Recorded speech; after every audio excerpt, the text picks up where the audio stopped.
അപ്പോൾ hi hello, ഞാൻ വീണ്ടും വന്നിട്ടുണ്ട്. ഇന്നും നമുക്ക് ഡിന്നർ ഉണ്ടാക്കാം. എനിക്ക് വേറെ പണിയൊന്നും ഇല്ലേ എന്നാലോചിക്കുന്നവരോട് ഒരുപാട് പണിയുണ്ട്. എന്തായാലും പണിയെടുക്കില്ലേ, ഇതിവിടെ കിടക്കട്ടെ എന്ന് വിചാരിച്ചിട്ട് ചുമ്മാ എടുത്ത് വയ്ക്കുന്ന വീഡിയോസാണിത്. കാര്യത്തിൽ നിന്ന് കുറച്ച് വഴിമാറിപ്പോയി, എന്നാലും നമുക്ക് തിരിച്ചു വരാം.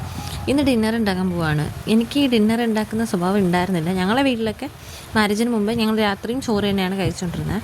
അപ്പോൾ തന്നെ എനിക്ക് മനസ്സിലുണ്ടായിരുന്നു മാരേജ് കഴിയുമ്പോൾ എന്നും എന്തെങ്കിലും വൈകുന്നേരം ഡിന്നർ ഉണ്ടാക്കി കഴിക്കണം, നല്ല ചൂടായിട്ട് എന്തെങ്കിലും കഴിക്കണമെന്ന്. ആക്ച്വലി എനിക്ക് ചോറ് കഴിക്കാൻ ഇഷ്ടമല്ല. എനിക്ക് വല്ല ദോശയോ സാമ്പാറോ ഇഡ്ഡലി സാമ്പാറോ പുട്ടും കടലക്കറി അങ്ങനെ എന്തെങ്കിലുമൊക്കെ കഴിക്കാനാണ് ഇഷ്ടം. കല്യാണം കഴിഞ്ഞ് കുറച്ച് മന്ത് കഴിഞ്ഞപ്പോൾ തന്നെ ഞാൻ കോളേജിൽ പോകാൻ തുടങ്ങി. അപ്പോൾ മോർണിംഗ് രാവിലെ 6:30 പോകണം. അതുകൊണ്ട് ഞാൻ രാവിലെ 3-3:30 കഴിയുമ്പോഴത്തേക്ക് തന്നെ കിച്ചണിൽ കയറും.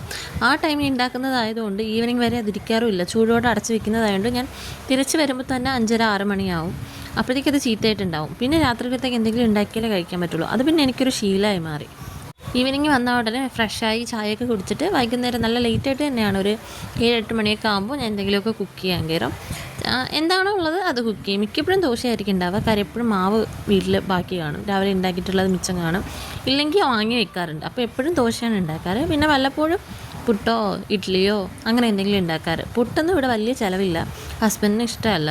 അതുകൊണ്ട് പിന്നെ വലുതായിട്ടൊന്നും ഉണ്ടാക്കില്ല. പിന്നെ വല്ല ചിക്കനോ നല്ല വല്ല കറിയൊക്കെ ഉണ്ട് എന്നുണ്ടെങ്കിൽ മാത്രമേ പുട്ട് കഴിക്കാറുള്ളൂ.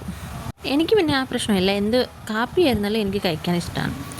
അങ്ങനെ പിന്നെ ഈ ശീലം ഫോളോ ചെയ്ത് വരുന്നുണ്ട്. ഇതുവരെ വേറെ ബുദ്ധിമുട്ടൊന്നും തോന്നിയിട്ടില്ല. പിന്നെ ബുദ്ധിമുട്ടാണ്, ഉണ്ടാക്കാൻ പറ്റില്ല, വയ്യ എന്നൊക്കെ തോന്നുന്ന ടൈമിൽ മാത്രം ഞാനും ഉണ്ടാക്കാറില്ല. ഒന്നീ പുറത്തുനിന്ന് വാങ്ങാൻ നോക്കും, ഇല്ലെങ്കിൽ ഉച്ചത്തേക്ക് എന്തെങ്കിലും ഉണ്ടെങ്കിൽ അത് കഴിക്കാൻ നോക്കും. അല്ലാതെ വയ്യാതിരിക്കുമ്പോൾ ഇതേ ചെയ്ത് കഴിക്കുള്ളൂ എന്നൊന്നും ഇല്ല കേട്ടോ. അങ്ങനെ പിന്നെ ഇന്നത്തെ ഡിന്നർ പുട്ടും മുട്ടക്കറിയായിരുന്നു. ഈ മുട്ടക്കറി ഉണ്ടാക്കുമ്പോൾ അതിൻ്റെ യോക്കുണ്ടല്ലോ, മുട്ട അവിച്ചിട്ട് ആ യോക്ക് അതിലേക്ക് മിക്സ് ചെയ്ത് ചേർത്താൽ കറിക്ക് കുറച്ചുകൂടി ടേസ്റ്റ് കൂടും. ഇതൊരു ടിപ്പായിട്ട് അവിടെ കിടക്കട്ടെ. അപ്പോൾ അത്രയേ ഉള്ളൂ. Tata bye bye, see U.